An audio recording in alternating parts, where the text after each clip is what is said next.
નમસ્કાર વિદ્યાર્થી મિત્રો, હું છું ઝાલા જયેન્દ્ર અને તમે જોઈ રહ્યા છો ગુજરાતી એજ્યુકેશન. વિદ્યાર્થી મિત્રો, આજે હું તમને ધોરણ 7 વિષય હિન્દી પ્રથમ સત્ર અસાઇનમેન્ટ સોલ્યુશન 2024નું કરાવવા જઈ રહ્યો છું. વિદ્યાર્થી મિત્રો, અગાઉની વિડીયોમાં આપણે પ્રશ્ન 1 થી પ્રશ્ન 3 અ સુધીનું સંપૂર્ણ સોલ્યુશન જોઈ ચૂક્યા છીએ. આજે હું તમને પ્રશ્ન 3 બ સમજાવવા જઈ રહ્યો છું. એની અંદર મોટા પ્રશ્નો છે વિદ્યાર્થી મિત્રો, તો જોઈએ કાવ્ય 2 થી. એમાં નંબર 1, कवि को ईश्वर की याद कब आती है? चिड़िया सुबह जल्दी उठकर खुशी के गीत गाती है, कलियों की खुशबू चारों ओर फैलती है, बरसात में बूंदें गिरती है और बिजली चमकती है, मैदानों वनों और बागों में हरियाली छा जाती है तथा ठंडी हवा मस्ती में चलती है. इन सभी अवसरों पर कवि को ईश्वर की याद आती है. नंबर 2, पृथ्वी पर हरियाली कब छा जाती है? वर्षा ऋतु में धरती को पानी मिलता है, वीरन पड़ी धरती पर घास उगते हैं, सूखे पौधे हरे उठते हैं, पेड़ों को नया जीवन मिलता है, उनके हरे पत्तों की शोभा बढ़ती है. इस प्रकार वर्षा ऋतु में पृथ्वी पर हरियाली छा जाती है. नंबर 3, सुबह होने पर प्रकृति में कैसे बदलाव आते हैं? सुबह होने पर आकाश में तारे छिप जाते हैं, रात का अंधेरा दूर होने लगता है, पूर्व दिशा में सूर्योदय के पहले लाली छा जाती है, पंछी चहचहाने लगते हैं, कलियाँ खिलने लगती है, फूलों की सुगंध हवा में फैलने लगती है. इस प्रकार सोई हुई प्रकृति जाग उठती है और वातावरण में ताजगी का अनुभव होता है.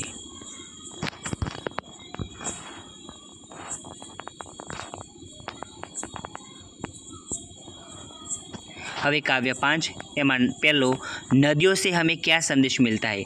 हमारे देश में अनेक नदियाँ हैं, उनके उद्गम स्थान अलग अलग है, वे अलग अलग मार्गों से बहती है लेकिन अंत में वे सागर में मिलकर एक हो जाती है. इन नदियों से हमें यह संदेश मिलता है कि कैसे नदियाँ अलग अलग होकर भी एक हो जाती है, उसी तरह हम भारतवासी अलग अलग होने पर भी एक होकर रहे. नंबर 2, हिंदवासियों में कैसी विविधताएँ है?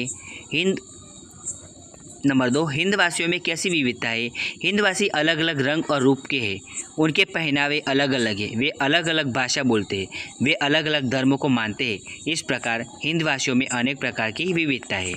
नंबर 3, हमारे देश की क्या विशेषता है? हमारे देश में भिन्न भिन्न रंग रूप और पहनावे वाले एवं अलग अलग भाषाएं बोलने वाले लोग रहते हैं, इसके बावजूद यहाँ के लोग एक हैं. इस तरह विविधता में एकता ही हमारे देश की विशेषता है.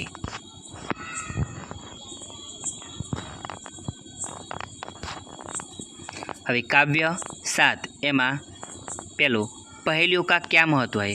पहेलियों से हमारा मनोरंजन होता है, उनको हल करने से हमारी सोचने समझने की शक्ति बढ़ती है, पहेलियों से हमारा भाषा ज्ञान बढ़ता है, पहेलियों के माध्यम से हमारे तर्क शक्ति का विकास होता है, बच्चों के मानसिक विकास के लिए पहेलियाँ बहुत उपयोगी है. नंबर 2, शेर कैसा राजा है?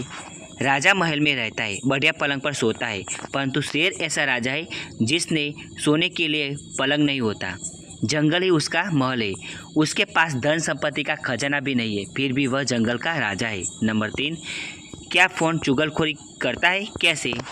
फ़ोन एक उपयोगी साधन है, उसके माध्यम से लोग एक दूसरे का हालचाल पूछते हैं. फ़ोन द्वारा अपने सगे संबंधियों को शुभ अशुभ समाचार दिए जा सकते हैं. इस प्रकार फ़ोन शीघ्र संदेश पहुंचाने का सर्वसुलभ माध्यम है. व्यापार में करोड़ों का लेन देन फ़ोन द्वारा होता है. कुछ लोग अगर फ़ोन का उपयोग चुगलखोरी करने के लिए करते हैं तो ऐसा नहीं कहना जा सकता कि फ़ोन चुगलखोरी करता है.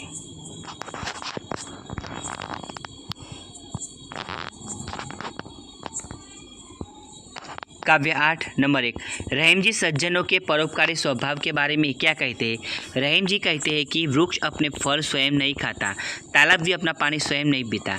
सज्जनों का स्वभाव भी वृक्ष और तालाब की तरह परोपकारी होता है, वे दूसरों का भला करने के लिए ही संपत्ति का संग्रह करते हैं. नंबर 2, रहीम प्रेम का धागा तोड़ने से क्यों मना करते हैं? प्रेम का धागा बहुत नाजुक होता है, उसे खींचने से वह टूट जाता है. धागा एक बार टूट जाने पर फिर वह जुड़ता नहीं, अगर जुड़ता भी है तो उसमें गांठ पड़ जाती है, उसमें पहले जैसे संबंध की मधुरता नहीं रहती. इसलिए रहीम जी प्रेम का धागा टूटने न जाए इसका ध्यान रखने के लिए कहते हैं. नंबर 3, तुलसीदास जी सबसे हिल मिलकर रहने के लिए क्यों कहते हैं? हिल मिलकर रहने से आपस में प्रेम भाव बढ़ता है, किसी के बैर विरोध नहीं होता, सब एक दूसरे को सहयोग देते हैं. तुलसीदास जी इसलिए नदी और नाव के सहयोग की तरह सबसे हिल मिलकर रहने के लिए कहते हैं.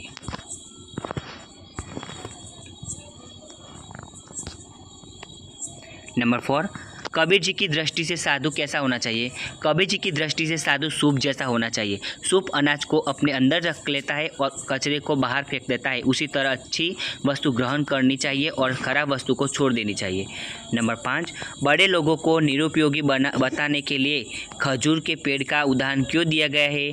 खजूर का पेड़ बड़ा होने से भी उसका महत्व नहीं देता, क्योंकि बड़ा होने से उसका महत्व नहीं बढ़ता। खजूर का पेड़ बहुत बड़ा है पर उसके बड़े होने से क्या लाभ?